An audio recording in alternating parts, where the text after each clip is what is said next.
Gjithnjë kemi parë që papa nuk ka qenë kur një grua dhe a e keni pyetur ndonjëherë vetëm pse. Këtu do t'ju tregojmë arsye që mund të mos i keni ditur, sepse papa duhet të jetë gjithmonë një burr.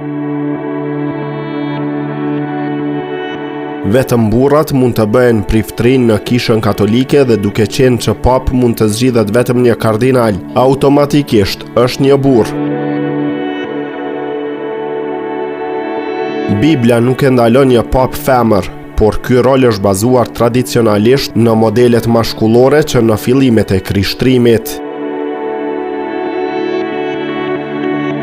Kisha bazohet në një traditë apostolike. Jezusi zgjodhi vetëm burra si apostuj dhe kjo u zgjodh si një model për t'u ndjekur.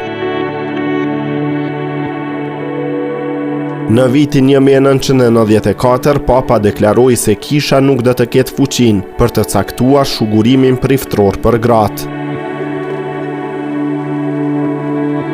Kjo deklaratë është detyrimisht e zbatueshme edhe sot.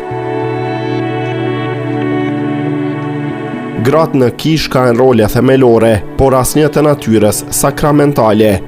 Ato mund të bëhen shenjtore, teologe, murgesha, por jo priftrinj.